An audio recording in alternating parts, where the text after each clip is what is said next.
How did you do it? Well, I'll let Bobby Warsaw tell me how I did it. You're listening to Extra Time, driven by Continental. I'm tired of hearing people talk about the formation, talk about the positioning, talking about the way the personnel is used. Coaching, tactics, winning, all secondary. I need problem solvers. I need leaders. When you think about the way teams are constructed around Major League Soccer, you do not need a crutch in this league. You need one decent offseason of signing half-average players. Bobby, how do you feel about your follower count? I don't know what the 10,000 of them are really looking for in life. Do the listeners out there hear what happens to me on a daily basis? That's why he's here. Oh, from New York, you are listening to Extra Time, driven by Continental from the AT&T MLS studios in Midtown Manhattan. I am Andrew Wiebe with my partners in soccer, Matt Doyle, David Goss, Bobby Warsaw. It's a special day, boys. It's a special day.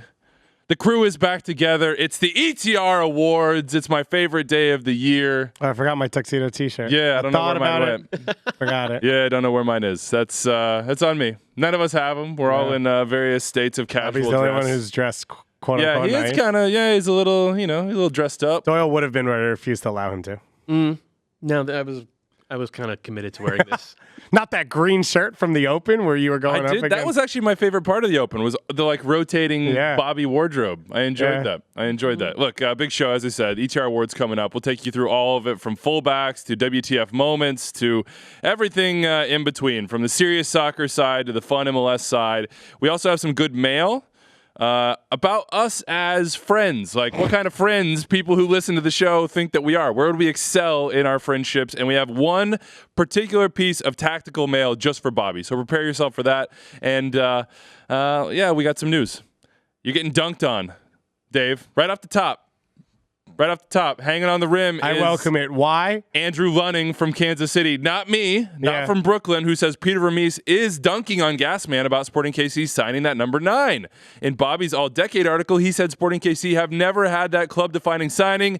I hope Alan Pulido can make his case to become the first. Alan Pulido is that signing, at least in dollar signs. I was about to say, I just got dunked on by saying, I hope this guy can make his case. Doesn't feel like a dunk. Feels like I took that charge as someone who can't elevate, and I just got my team the offensive foul. Nice. I'm glad you admitted the lack of elevation there. Yeah. But the 28-year-old Mexican international, maybe not these days, but in his past, certainly, just won the Golden Boot in Mexico with Chivas in the Apertura, 12 goals in 18 games. Now, there were some PKs involved. Yeah, that's what I was going to say. A couple of those were PKs. And Peter Vermees says he will play the number 9. So no, playing around in your mind, as I did for a while before Peter came out and said, nope, not going to happen. That he could maybe play on the left wing, that they could maybe shift things around. Maybe Kyrie Shelton gets some starts. Maybe it's a 2-forward system, maybe not. The fee between $6 million and $10 million. Nobody has been able to nail this down. It's not going to be a 2-forward system. Okay, fine. It's Peter Vermees. Are they just going to run it back then? We were wondering if they were going to do a total overhaul if Beasley was gone and Zusi, and they were going to turn the page on this great era. Does this mean it's the same plus Pulido? Do you think so? I mean, they have. I think it's the same plus Pulido, plus maybe a new defender who's been rumored. Well, they got Roberto Punchek, so yeah. Well, that's right. They got him, and so there's also a rumor of the guy from Vela as well, Lautaro Giannetti. Yeah. So I Vermees clearly wasn't lying when he said there's going to be an off-season injection of capital. It's come in a big way, but after the way they played last year, wouldn't you, for the most part, run it back? Pulido. You mean run it? I mean, after they played last year, you mean overhaul or run it back? I would say run it back with 7 of the same starters, and you upgrade 3 or 4 spots and say, we're going to try to do the exact same thing in 2020 that we tried in 2019. We're going to give ourselves a little bit more flexibility in terms of speed, frankly, on that back line, and we have ourselves a real number 9. It's the conflict of two theoretical ideas. The first is you have to trust your eyes and some underlying data more than results. And the eye test, a lot of the time with Kansas City, said they were pretty good. They were really freaking good. They outplayed some pretty good teams, especially at the beginning of the year when they had fresh legs and they didn't have any injury problems. But the second part of that, which is something you write and talk about a lot, is it's much, much better to be early than to be late when turning a page on aging players. And all of these guys now are over 30, and being over 30 doesn't mean what it used to be. It's a little easier to be 33 in world football now than ever before. You maybe not for you, Weeby. 33 is tough. I'm just kidding. Yeah, Weeby's back is 49. Yeah, exactly. And his hips But it's are in so- their it's 80s. those- Aging double what everything else is aging. It's those two ideas, and it feels like they're meeting in the middle where they're giving Beasler, Zuzi, Espinoza, Amelia. God knows Seth Sinovic's going to end up starting. They're giving them. Yeah, he's gone, and you still like, oh, he's coming back. Yeah. Somehow, some way, he finds his way back in. And they're giving that core another year or two while filling in the other Isn't pieces. that like what Pulido says? You don't go sign a 28-year-old for whatever it is, like $7, $8, $9 million for a team that's rebuilding, right? Right. This is a signing that is win and win right now. Like, we think we can win MLS Cup. We think we can be one of the better teams in the league. We think we have, you'd think, probably a 2-year window there because the rebuild would be bigger if you're getting rid of Zusi and Espinoza and Gutierrez isn't young, The quote word unquote. rebuild doesn't work in Major League Soccer. It's not a thing. Revamp. Revamp realign. works. There's no need to rebuild. Change your core look at a little Montreal. bit. Montreal didn't rebuild anything. They just got a new team, and there they are, 3rd place in the West or 4th place in the West. You don't need to rebuild. Revamp is the right word. Montreal and Sorry, Minnesota. Minnesota. Oh, I was like, Montreal? literally, They fell flat. They got 2 new players, and they went from worst to one of the Okay. best. Yeah. That's fair. That's fair. What does it say about Kansas City? The injection of capital, but now that they're here, it feels like you have to open up the pipeline of capital because everybody knows you have it now. And Peter Vermees basically said that in his press conference afterwards. Like, there's no return for us. We're here. Right. Teams know we're here. Teams know we have the money that we can spend this way. The rest of the league is going that way. You see it in all the different club record transfer fees that are being set. I mean, San Jose did it with Christian Espinoza ever so quietly. This is a transfer record for them. Vancouver might be about to do it. Yeah, I mean, this is the new era of MLS. Has Sporting Kansas City made that plunge? Is this it? Is this the time? I'm not sure. I just want to add to that. Has there ever been a transfer of this size that failed? I mean, Like Gustavo from Mexico. 5 million or more? From Mexico. Gustavo Bo worked out. Raul Ruiz worked out. Rui Diaz worked out. Brian Quintero. Darwin Quintero was for he worked out. $200,000. He worked out. Yeah, he worked out. Brian Fernandez is a weird one because as a player, his was ability, spectacular. he clearly had the ability. Yeah. So if you look at the precedent set for players, and yes, maybe an Andre Horta. Maxi Morales was less than this, but he's obviously been Right. spectacular. The questionable one was Kubo Torres. Maybe that's the other data But he point. didn't have the resume that these guys have. Right. So I'm just saying, if you look at players of this Oh, caliber, can we throw it back to the other Houston Dynamo DP signing?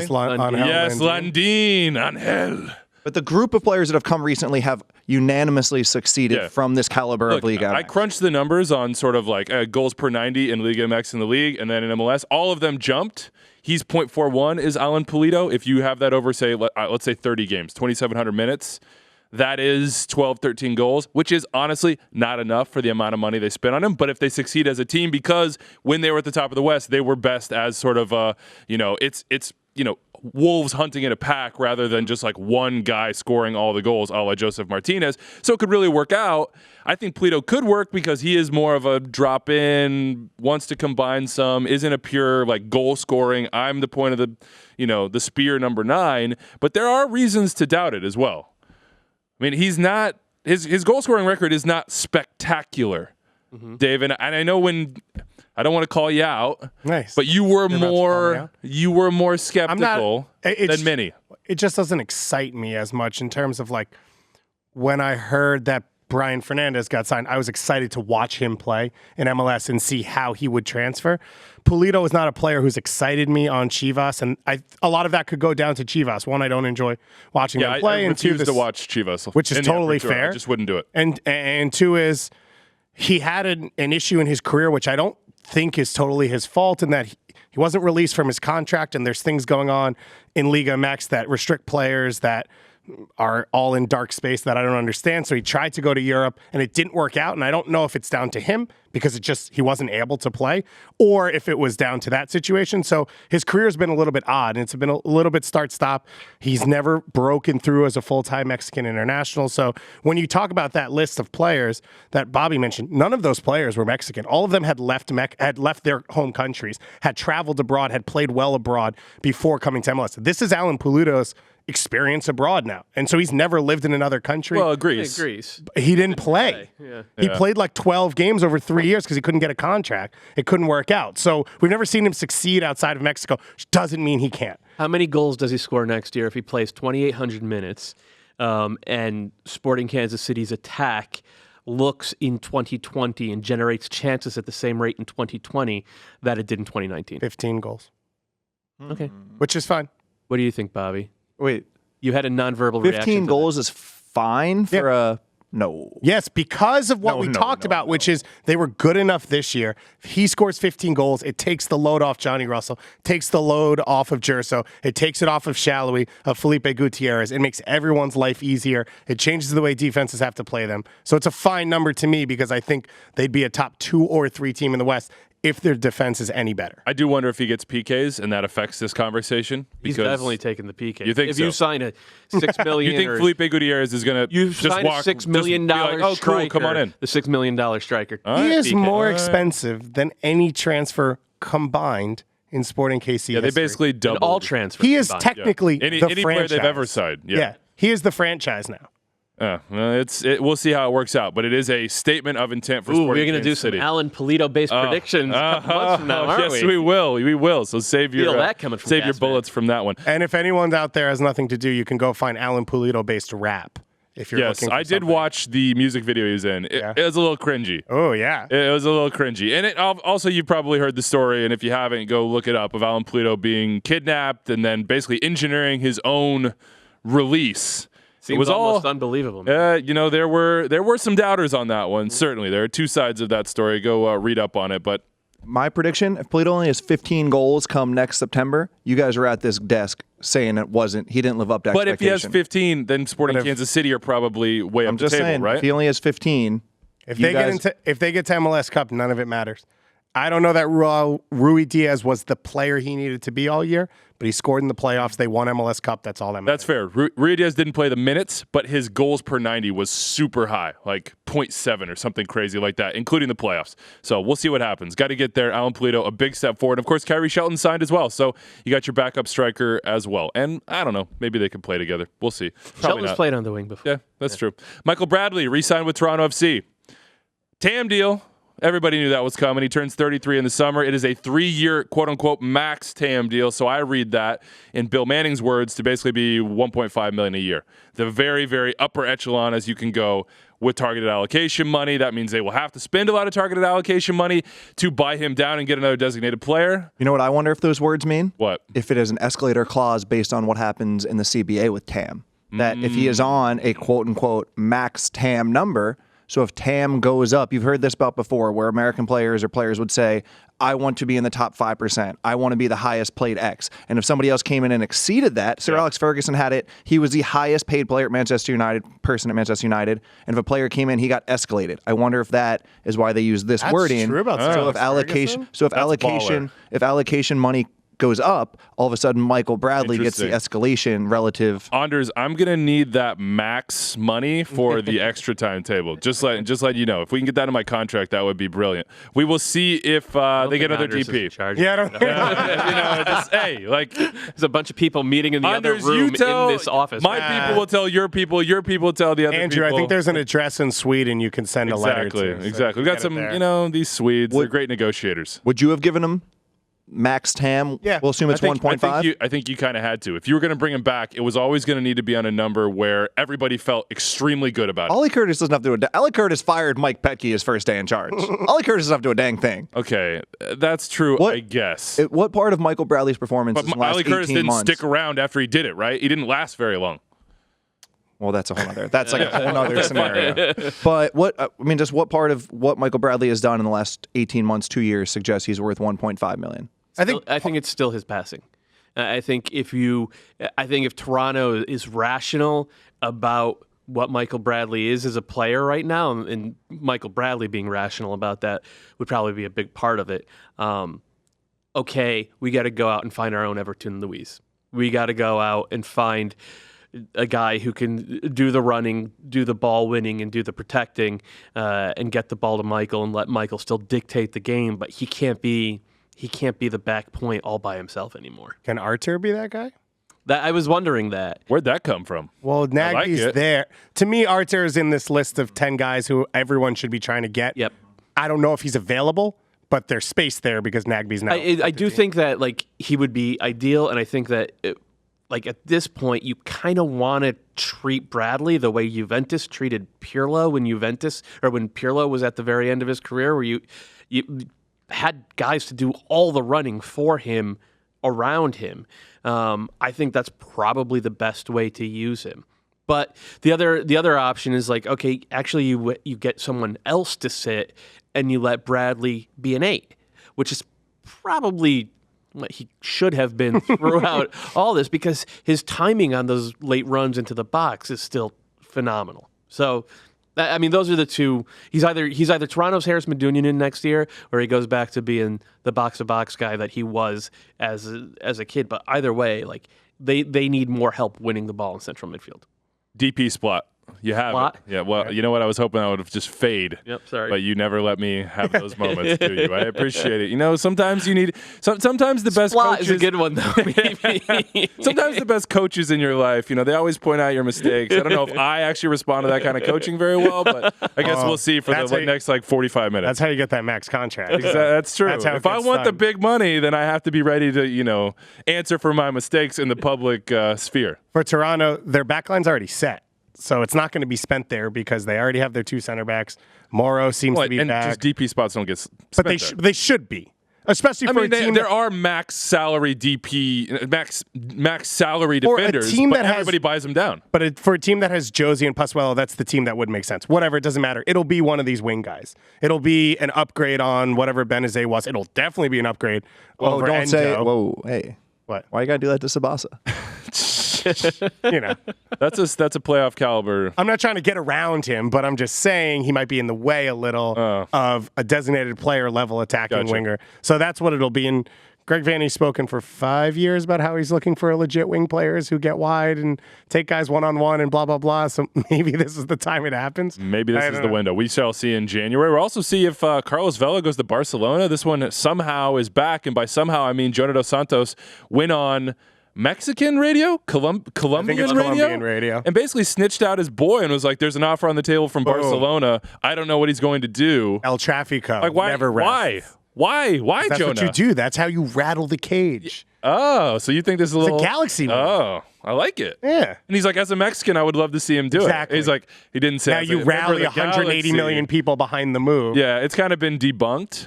But I thought that was a funny moment. Look, it's February 18th and 20th is when LAFC start CCL. So if he was to go to Barcelona on that loan, and Carlos has talked about it in the past. Last year, he basically said, yeah, it would be beautiful. Go play with Messi for 4 months, come back home to LA. Who doesn't want to do that? I would guess it's not going to happen. But come on, Jonah. That's messed up, man. CCL draw is out, though. And LAFC, yeah, they're going to have to go through the ringer. Potentially every single club from Liga MX to win this thing. For LAFC, it would be Leon, who they got in the first round. Now, no JJ Macias, so that's at least decent news for them. Cruz Azul, after that, if Cruz Azul is able to knock off Portmore United, which you figure they would be, then it would be perhaps Club America. No Yoshi Yotun, by the way, out for like 5 months. Oh, okay. Yeah, that's good nugget. Just throwing that out there. Maybe Club America or maybe Atlanta United. Atlanta United got Motagua. Club America got Comunicaciones, so they'll be in Guatemala.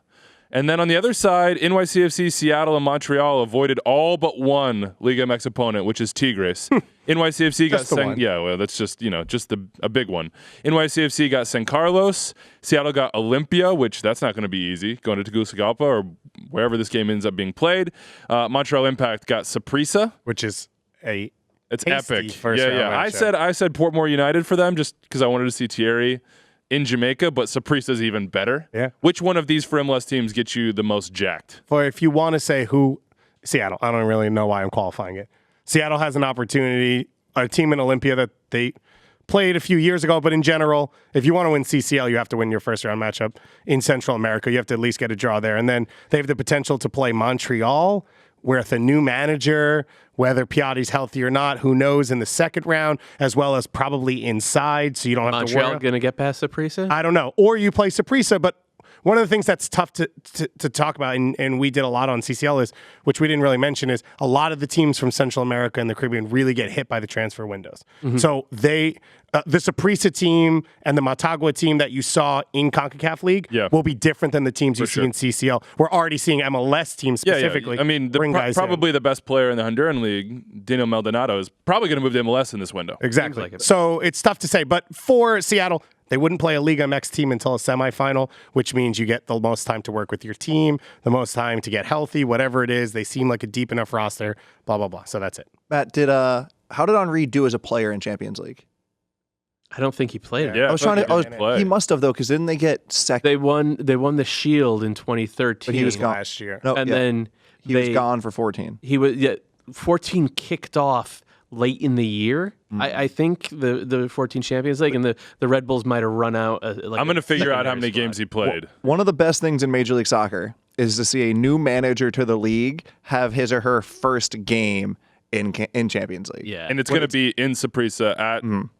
Which is like the rite of passage 100%. is going through Costa Rica. The look on Frank DeVore's face last year when they had that first game in Costa Rica was just phenomenal. I mean, it's what prompted the spoiled quote, remember?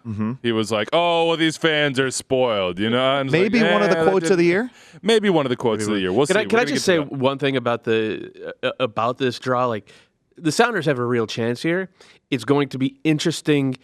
We'll know how serious they are about it when we see what, if anything, they do with that third DP slot this winter. Because I don't think an MLS team can win CCL if they don't have 3 alpha-level DPs. If they don't have Michael Bradley, Josie Altidore, Sebastian Javinko. Really 4 with Victor Vasquez. And Seattle doesn't have that. They have 2 guys in Ladero and Rui Diaz who are amongst the best in the entire region. I think Jordan Morris is maybe reaching that level as well.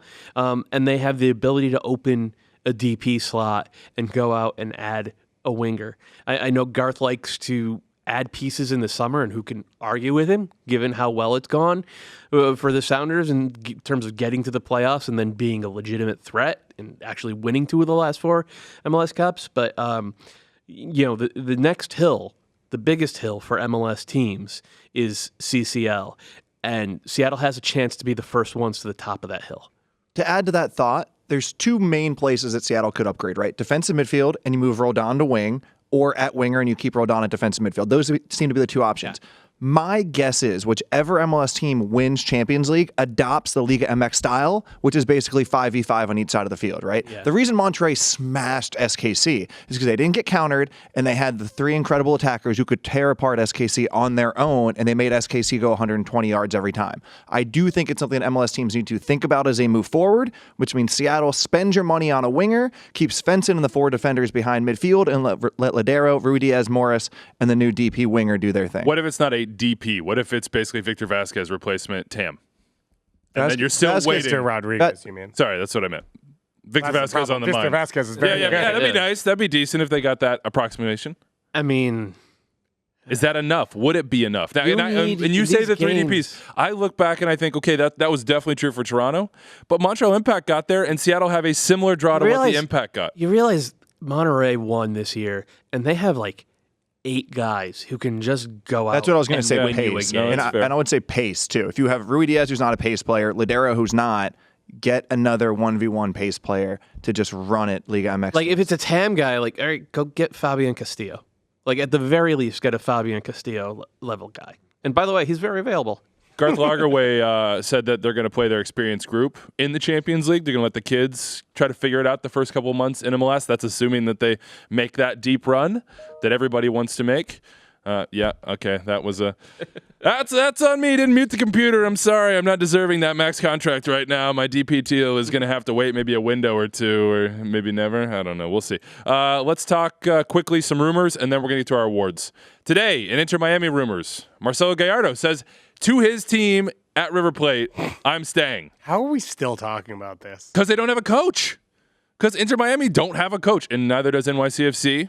In Champions League. Neither does the Chicago Fire. They don't have a sporting director either. The watch continues for them. Also, rumors that Inter Miami have offered Zenit St. Petersburg $30 million for Sebastian Druzzi and Matthias Kranvitter. but that was about a month old, so we'll see if that's real or fake. Taylor Twellman retweeted it yesterday. Yeah, that's where it gets a little. I don't think that was up steam. I don't think it was a blind retweet from Taylor. He usually knows stuff when especially when he's out tweeting in Russian, because I think his Russian's a little flaky right now. I don't think he's been cleaning up on it, but maybe Galina's helping. That translate tweet button comes in handy. Jesus Ferreira got the tan bag from FC Dallas. Orlando City linked with a couple players. One of them is Daniel Maldonado of Motagua, center back / right back, 21-year-old Honduran international. Eduardo Solano has been all over that one. You can follow him on Twitter. He knows the Honduran game better than anybody. Orlando City also rumored to be linked with, let's see. Cano.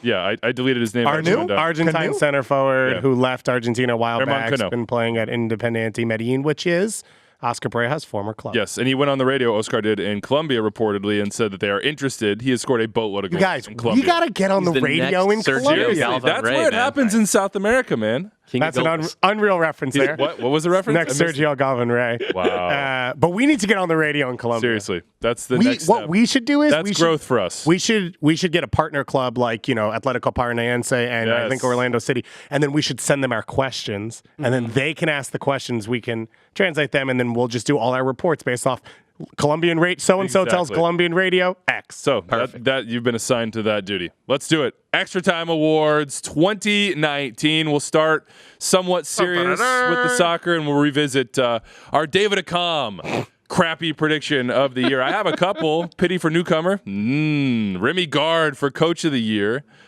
No. And Graham Zusi for defender of the year. I also had a very bad Barca guarantee. So keep all of that in mind as we go through our other awards. But anything stand out to you guys? Anything that you're particularly ashamed of? Or we're starting with that. Yes. I thought you were giving us examples that weren't it, and I was like, those aren't it. Those are bad. Well, I've got 4 to choose from. All the nominees could come straight from me. I picked Peter Vermees as coach of the year.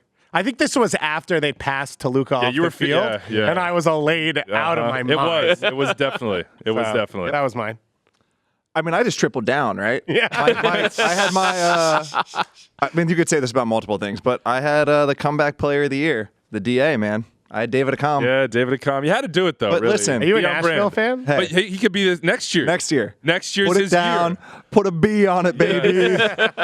Nashville. That's going to breathe all the life back into David Accam. Speaking of Nashville, my Don Baji guarantee didn't really go so well. He had that great preseason. And my rationale was he had been a pretty consistent 8 to 10 goal scorer for a bad Colorado team.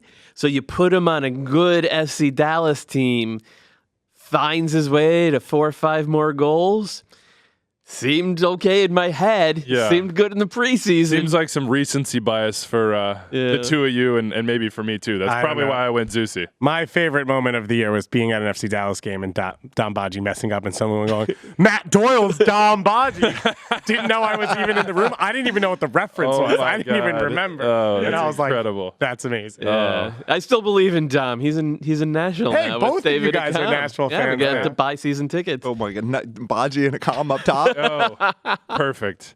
All right, let's do defensive midfielder of the year. Our nominees: Ozzy Alonso in Minnesota, Edward Atuesta, LAFC, Alex Ring, NYCFC, and Haris Madunyanin, Philadelphia, now Cincinnati. And our winner is Atuesta. This was one of our easiest picks here. I think it was unanimous. Did anybody pick against Atuesta? Best non-Vela Joseph player in Major League Soccer last year. Probably ahead of Zlatan. Had a wonderful season. Did Edward Atuesta. He was, I think, maybe one of our breakout players too. So that I can't remember who would have said that, but and it needs to be said, he got a lesson in the playoffs. Though. Yeah, that was his worst game of the worst game I've seen him play in MLS. Yep. And early pick for 2020 move of the year is Madunyanin going to Cincinnati. You think so? He'll be the best player on that team. He would have been the best player on that team by a mile. I think he is so good at what he does, and there's a lot of comments to be made about his inability to defend. But if you pass like he does, if you manipulate the game, you allow your players to get organized like he does, your defensive ability doesn't matter as much. And I think he's so good at what he can do that he individually can lift Cincinnati. And you also, if they're going to play a 4-3-3, which they have a Dutch coach, so yeah, they're going to play a 4-3-3, it'll be Cruz and Bertoni in central midfield with him, and they'll do all the running. They'll do all the pressuring, and Madunyanin could do exactly what he did for Philadelphia this year, which is be in the right spot to win the second ball. The key is you can't play him every minute. Philly played him every single minute this year, so he was wasted by the end of the year. All right, fullback of the year. Yeah, because you're worried about that playoff run for FC Cincinnati. Andrew, commit to it, dude. What? Commit to it. You're right.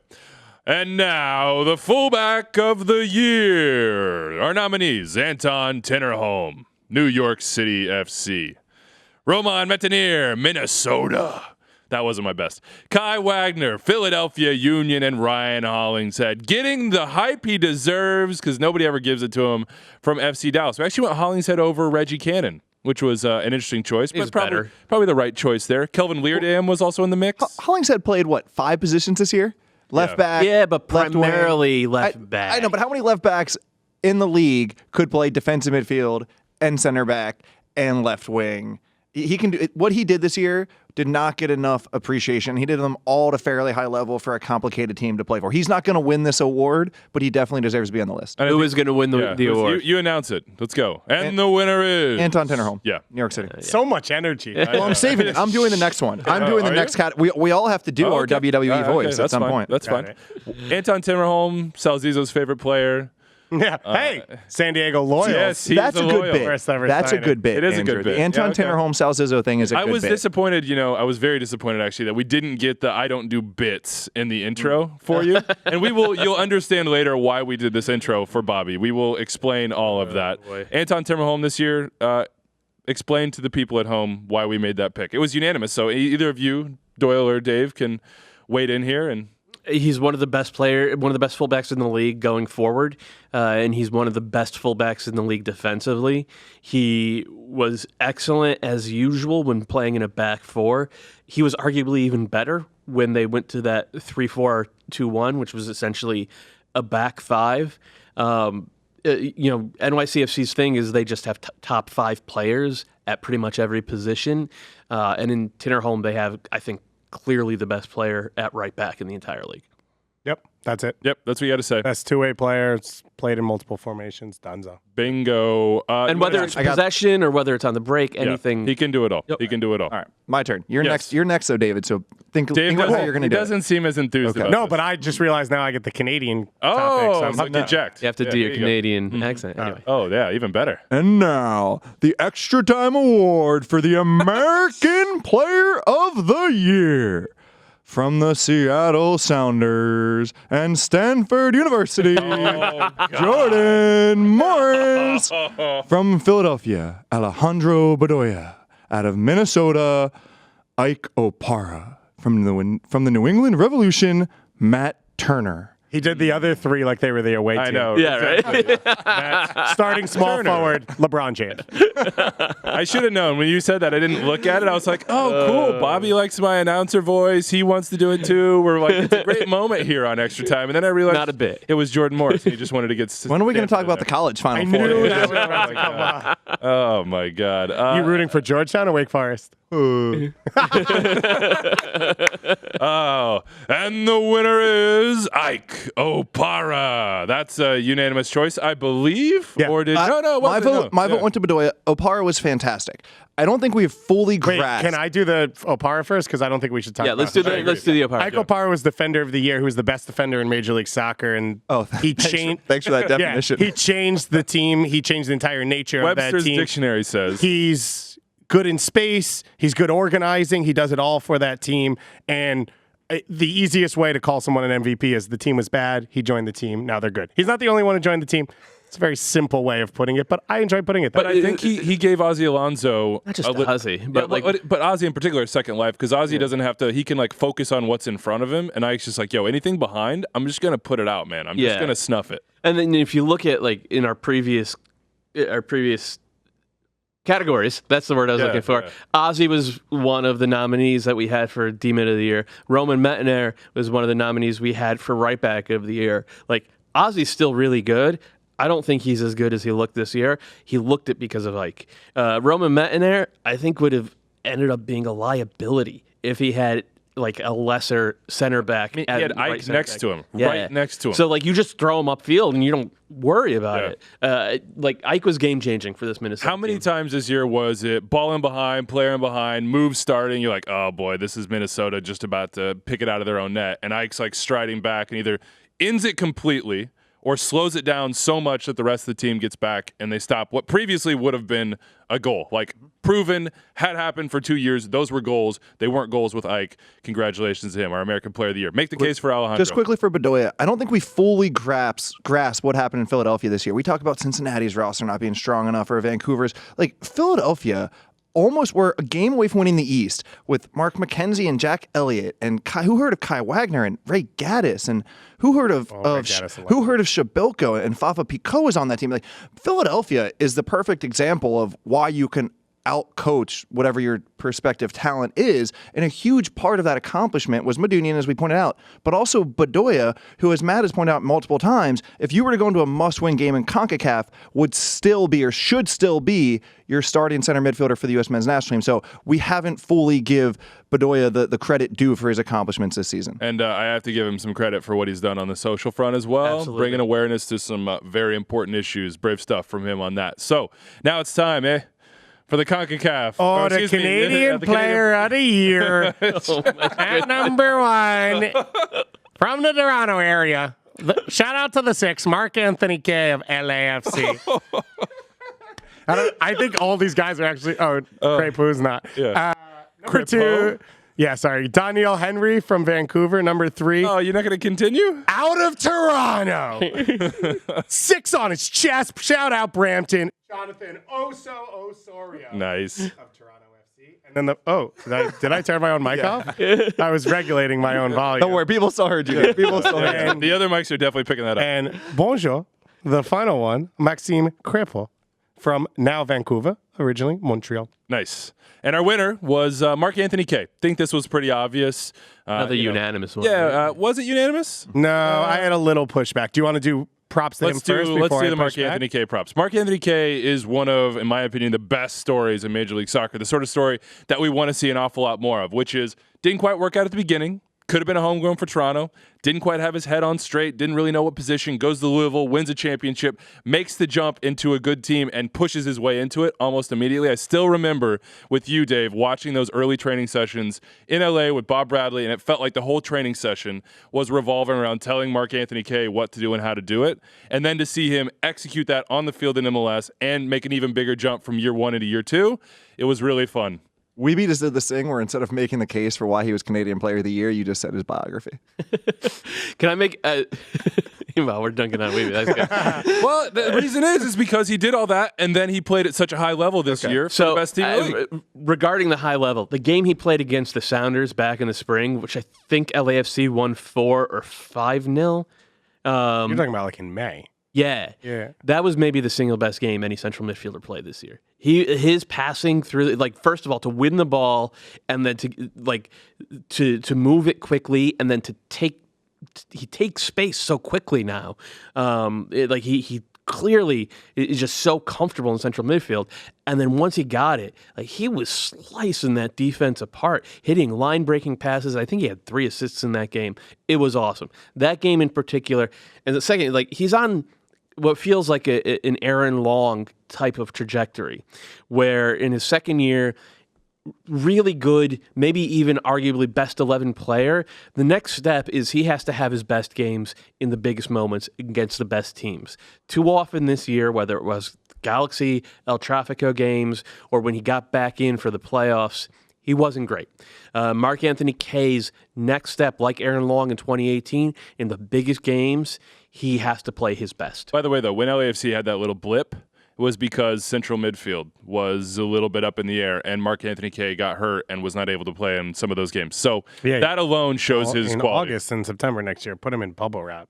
You cannot get him hurt going into the playoffs again. My pushback here, by the way, is Jonathan Osorio. I think, when you look at it over the stretch 2-month run, was the best player for Toronto FC when they went to MLS Cup. His ability to cover ground, keeping Michael Bradley alive partially in central midfield, and as well as supplying Pozuelo with an option. He pulls defenders away when he makes runs out of midfield. His ability to link up with both the wingers brings them into the play. He can also then switch that quick ball and put it through the other side of the channel. He's good with the ball at his feet. He's dangerous 1v1. He can finish himself. He covers ground. He works hard defensively. I'd argue that he's the best American-Canadian player in Major League Soccer right now. And he's got some clean lines up top. Argue back. It's fine. We don't got time. We don't got time to argue back. CONCACAF Player of the Year. That's how you do it, Doyle. The nominees, Jonathan Dos Santos, LA Galaxy. Uriel Antuna, LA Galaxy. This is the non-Vela. Alan Cruz, this is the Cincinnati. Correct. non-Vela. I crossed out Vela because he is obviously the CONCACAF Player of the Year, but he's the Landon Donovan MLS MVP. So, and then Albert Elise is the other one. It's got to be Jonathan Dos Santos. This actually wasn't that strong of a quote-unquote CONCACAF outside the U.S. and Canada year, in my opinion. Can we just send it to Alan Pulido? He won the Golden Boot. Maybe next year, Alan Pulido. Jonathan Dos Santos gets this one. Yes. He's best 11 caliber defensive midfielder. Yeah, and I agree with you. I'd say you had not a huge representation of Costa Rica right now this year, but Leal comes into the league next year. Giancarlo Gonzalez Diaz gets a full year. season. Yeah. Luis Diaz as well, so it should be stronger next year across the board, plus Pulido and other players coming from Mexico. Yeah. Can we get Doyle to do the executive? Yeah, can we do it? The 2019 Executive of the Year. Pretty good. John Thorrington, LAFC. Garth Lagerwey, Seattle Sounders.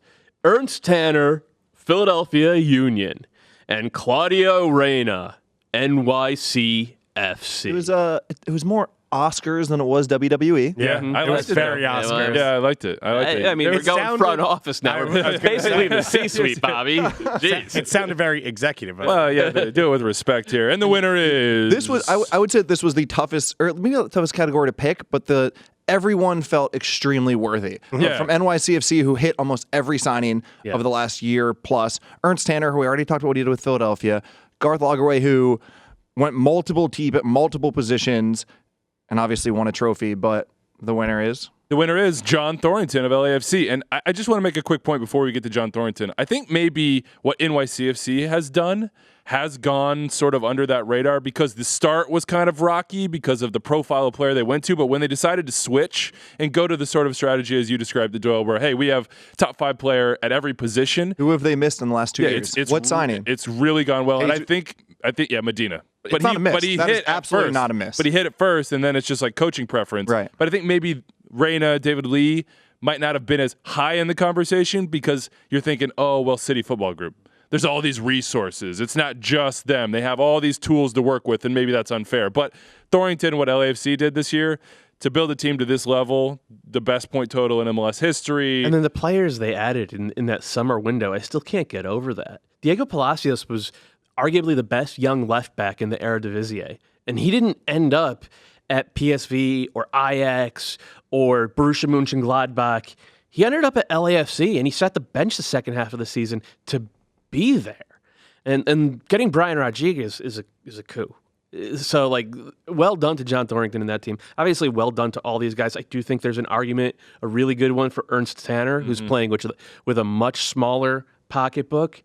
Ernst Tanner one will be interesting from here on out because all of his moves where I know guys from Europe in situations that no one else knows. Now it's what's your scouting department look like? Right. How do you tap into Central America, South America, which isn't your background? How do you continue while also getting the most out of your guys? Because let's be real, it's not on him. Something happened with the Philadelphia Union. They lost money on Austin Trusty because they thought he was worth X and they traded him for this. I don't know. I mean, to me, it's more like you got rid of Trusty, you got rid of Medunjanin, you got rid of Fafa Picault. I mean, Ilsinho was your game changer. Now, can you take the next step? That's where it'll be on him. We shall see. And we get shout out to Minnesota as well.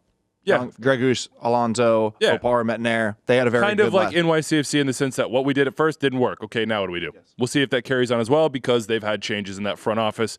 2, let's do our 2020 Breakout Star. This is more of a prediction, and I'll start with the Philadelphia Union. I think Brendan Aronson is going to be that guy. I think he's going to get a ton of playing time. Can we next year. add the caveat? Like, we all think it's probably going to be Brian Rodriguez. It is, yeah. Okay, so yeah, he is the 22 under 22 winner. He is the guy who's So this is other than Brian Rodriguez. Yes, other than Brian Rodriguez. I think Brendan Aronson is going to add more of the final piece. I don't think he's going to be the final product that he wants to be just yet. But he got himself in so many good positions last year where you're like on the edge of your seat saying, and the finish, or and the pass, and I don't know, 25. So what do we 30% of the time? What do we consider to be breakout? Do we consider a breakout to be what happened to Castellanos this year? 6 goals, 10 assists for Brendan Aronson. I literally pulled that out of my head, out of nowhere. That's your brain, yeah. That's your head. Okay. Yeah. It depends. It depends. Sometimes not so much. So like. It's a combination of box score productivity and total minutes. It's a big step forward. It's basically a changing. You have those tiers for 22 under 22, and it's like bona fide star, almost there, starter. Can guys like it's making Barca, a jump between those? Can guys like Barco and Pomacall have breakout seasons? Yes, because they were both, at least in my mind, on my rating chart, just below bona fide stars. But if they jump into that, which was, to be honest, that's your Diego Rossi's, that's your Tyler Adams, that's your Alphonso Davies, that would be the breakout for me. So mine is Brendan Aronson. What about you guys?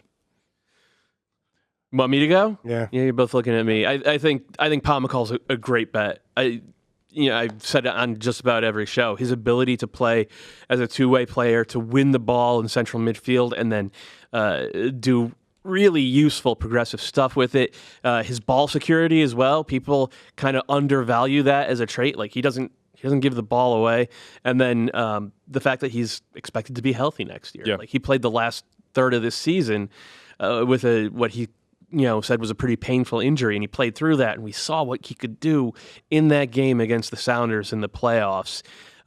He was remarkable in that game. I think he's going to be huge. He got it cleaned up this offseason, too, because he's feeling great. So Pomacall's my choice. My dark horse is Mason Toye, because I think he is going to be a starter next year for Minnesota, most likely, and he has a coach who believes in him and a coach who has gotten really good things out of young forwards before, and we can all see it with Mason Toye. Well, also he made the jump. He wasn't very good his rookie season. He made a jump, and then you would think that he learned something. If he could just do linear progress, if he could turn, I think he had 8 goals in all competitions into 14.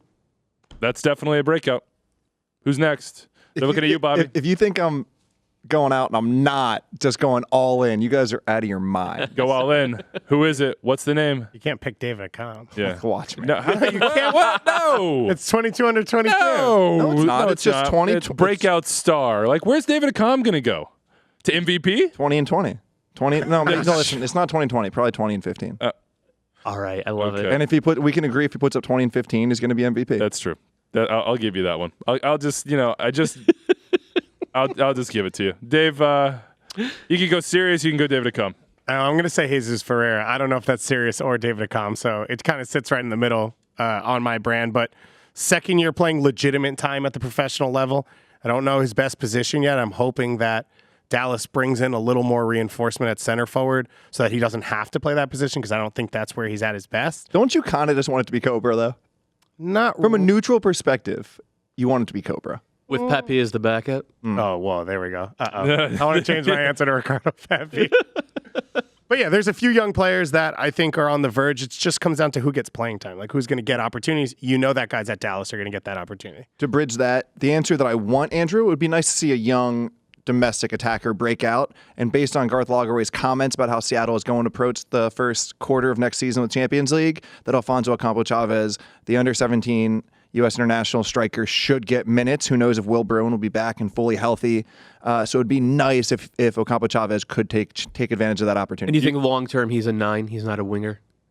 I haven't thought deeply enough about it, but the point is he's going to get a chance somewhere up there. All right, let's go to what we're calling, I guess, fun and quirky awards. Quirky is not the word I would have chose, but I wrote it down. And, But it is the word you chose. Yeah, so apparently. This is our soundbite, not Zlatan, and, the obvious one that we didn't pull this one up, but it's Orlando.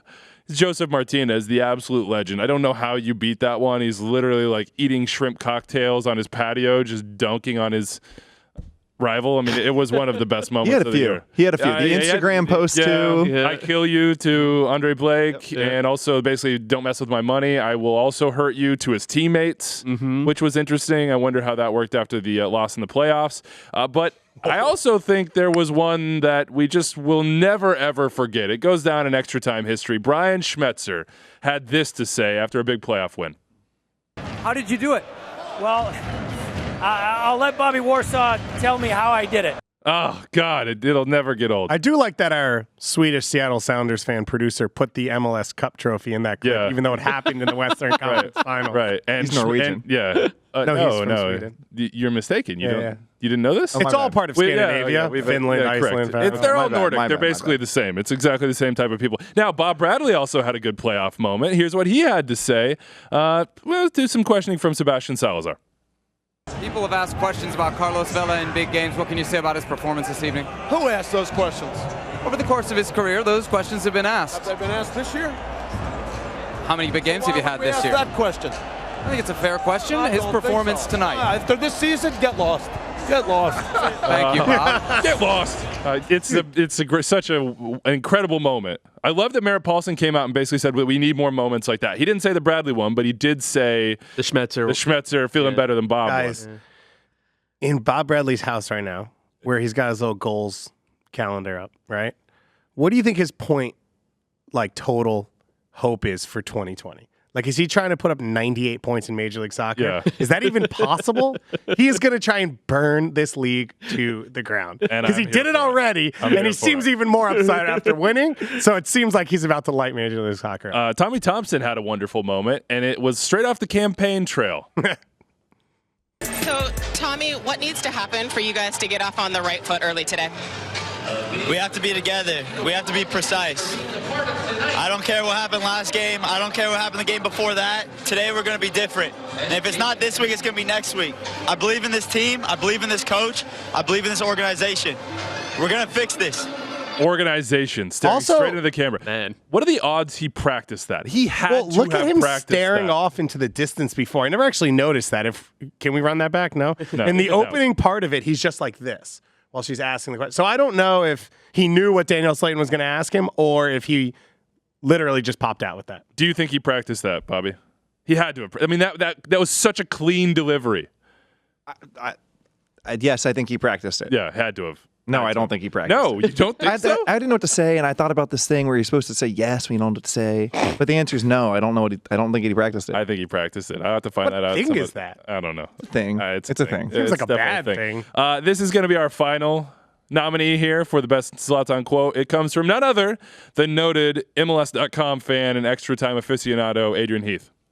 And while we have you, with the experts on the other side, anything you want to say to our good friends in New York during the Whip Around Matchday show? Is this for MLS? This is for MLS. They'll be devastated we've made the playoffs. Flags will be half-mast up there, won't it? We are now currently attempting to get a little mini Minnesota flag that we can run up whatever we think that, what are those? What are these? I hadn't seen that one. There are Adrian Heath gnomes in the studio? I had no idea. I'd never seen that one. Really? You hadn't? Bobby, lean over. Didn't we all there he picked is. him? Yeah. Oh, for we all sure. picked Minnesota in the playoffs. Which was the best part about the? Oh, you didn't? I didn't either. No, I didn't either. We batted 50%. Yeah, whatever. It's one of our worst. I just like that Adrian Heath has the shirt open, the chain out. Like, he looks very, I run my own nightclub in that clip. I respect that. We're going to do. You make the playoffs, you do what We're you going to do want. best Zlatan moment. And I actually just think I'm just going to name the winner and we won't even go through all the nominees because it would take forever. It had to be the how do I describe this in the proper way? The strategic. The honk. That's one way. That's maybe not strategic. Watch this sell. Watch this sell. The personal if you open, grab. Oh, I was gonna sell it for you. Oh, sorry. I was gonna say if you're not listening, open YouTube and Matt Doyle is doing it into the screen right now. No. How many YouTube videos are going to go up? That's a good point. That really is that's gonna get our numbers up. And then he said, I don't think so. and then he said, go Matt, back are to you watching shirtless baseball. right now? Oh my God! Is that a chain? Why I didn't know you wore a chain like that. Why are you yelling at LAFC fans? When did you grow a ponytail? goodness. So weird. Zlatan, the gift that kept on giving for extra time. Thank you, big man. We really appreciate you. And then finally, our WTF. So, by the way, Yeah, what league do you think he's going to? It seems like Serie A, right? So are you going to start a Serie A bi-weekly podcast to cover Zlatan? I don't know. Are we? Well, I don't know if I can go there. I don't know if I'm the Zlatan guy with you. That's true. I think you're the one who carries that But you flag. can balance it. I'll do it in Minnesota United Adrian Heath podcast. I actually think on principle I refuse to do any Serie A related content right now. That's fair. So, WTF MLS, the weirdest moment of the year. We got the League's Cup cat. That one made waves. I was there for that. That's definitely the photo of the year. What? I forgot that you were there for that. Yeah. That cat came like really close to me, and I don't like animals. I don't Freddie Juarez dislike their He existence. adopted it. He adopted either that one or there are multiple cats that were living in the stadium. It's like a and he adopted menagerie one. at Rio Tinto Stadium. Right. And you know what? The funny thing is like, RFK got bashed for that, but when it's cute and it's at RSL, it's like a selling point. Yeah, cats are better than raccoons. And wasps. I think that's an... I don't know that you could be upset about that. That's fair. In Kansas, we have a lot of strange pets. Almeida getting ejected, then blaming it on his translator. That was a good moment. I was also there for that. Yeah, and then also sitting in the stands and having to be moved from seats because he was in actual ticket holders' seats. The prairie dog plague in Colorado was a very funny moment where they literally had to warn that there was a plague of prairie dogs. And also the Red Bulls put out a press release for a terrible smell throughout the summer months at Red Bull Arena. But it's got to be, to me, the League's Cup cat. Yep. It's a good cat. I think that's the winner, right? And then a final category we have here that I have just now decided on, the Extratime Personality of the Year.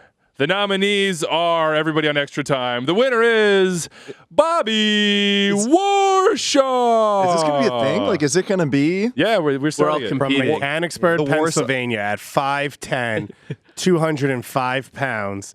Coming in Whoa, you at think a he's 205? 40-yard dash of 17 seconds with 2 all-conference Pac-12 awards, but 0 national title. I'm gonna say 170, Bobby. Is that what's the 190? 190. I feel svelte. What are you, 3% body fat? This is muscle, dude. I know. I was like, I'm skinny. I'm what are you, skinny 3%? fat. There's a lot in the ripeness. Remember that. That's a good It's all. It's I all. have not been doing my my kettlebell swings. Yes. My kettlebell swings have not been there. Now, we had a prize for you, but Ben Bear shut the door. We tried to get your Sporting Kansas City assist that wasn't counted as an assist to count as an assist, but Ben Bear said it was not possible. He just said no. That was actually the entirety. But it's so obvious. I know. The entirety of the response was simply no. So instead, we're giving you 3 topics that you can talk about. And because you're the personality of the year, we're going to stretch this show a little further just to make sure that we... I'll keep it simple. The first is a question for you guys, because it does come off what Merritt Paulson said about the league needing more personalities within it. I'm just curious what players or coaches or people within the league would you like to see be themselves a little more. I think Ike Opara is a perfect example in the last 4 or 5 months. He has opened up and he has become a real personality. The league needs more of it. Who would you guys say are the top candidates to do so in 2020? So it's probably McKenzie. So yeah, okay. So it's probably somebody who hasn't really pushed it out there as much, or Nobody has pushed it out there. Nobody has pushed it out there. Literally, Ike is the only one who has even. I think Joseph Martinez has done that, right? Okay. Like he's brought that swag. He's had the quotes. He's done that in many ways. I think Bedoya has done that. He has not been shy about that at all. A guy like Zarek Valentin. I disagree. I think Bedoya did it when the call was there, and he did it very well. But overall, as a personality, you want it more often. Yeah, you want it more often from him. Huh. I already gave my answer. Anybody? You went Mark McKenzie? Yeah. Anyone jump off your head right now? I'm basically just killing time as I attempt to figure out who mine would Sounds classic. I wouldn't. Less players, more coaches. I wouldn't mind if there were more coaches who were willing to speak their mind and show their contempt, frankly, in the way that Bob Bradley does. I thought Bob was one of the personalities of the year this year. Other than Zlatan, I think that Bob was probably the personality of the year in 2019. And the other thing is, like, who gave this quote? We're referencing the Merritt Paulson quote. If we had more owners who, were as out there and invested in the way that Merritt is, I think it would go a long way. I don't think it's an accident that fan base in Portland exists the way it does, and Merritt has been as outspoken as he has over the years. Do you owe Merritt a bet? I've always said this. Andrew, we'll lay you off the hook because I want to get this last point in. It's very important. Okay. As people are coming up to the holidays, happy holidays to everyone. I hope you have a wonderful time with your family. I just think it's important to note, put the pies away. No pies, no tiramisu, put away the funnel cakes. This is horrible. Who's making funnel cakes? What are you doing? I mean, it's a Pennsylvania thing, David. You wouldn't At understand. Christmas? Funnel cake at Christmas? That sounds tight. I love you get- funnel cakes. Brownies, cookies, ice cream. All the desserts are a waste of time. Pies are stupid. Keep it simple. Put out the chocolate. Wow. That's it. That's Yeah, my- you have a plate of brownies that someone made for you in the other room and right now. they will be gone. And you just called them You a don't waste get of any. time. What, You you don't- just called them a waste of No, time. brownies are good. Brownies, cookies, ice cream are winners. Everything else okay, stupid. so chocolate, obviously chocolate brownies, chocolate chip cookies, and chocolate ice cream. Yes. Is there any place for like vanilla ice cream? Only because it goes with the brownies. Only on brownies. Yes. That's literally the only And this is true. No, if you would enjoy brownies with ice cream exponentially more than you would enjoy any pie. Everyone feels the same way. Nobody actually liked pies. It was a conspiracy done by the pie industry.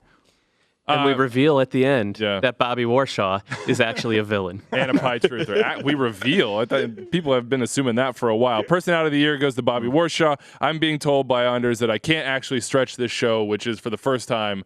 I'm going to have to respect his opinion. It's been real, guys. It's been real. It's been real? Yeah. I'll catch you guys on the other side. All right. Deuces. And deuces to you if you're listening. Thanks for listening to this one. We'll be back on, what is it? Is it Monday. Thursday? Yeah. We'll be back Hashtag on put the pie Monday. away. Put the pie away, folks. We'll see you next time.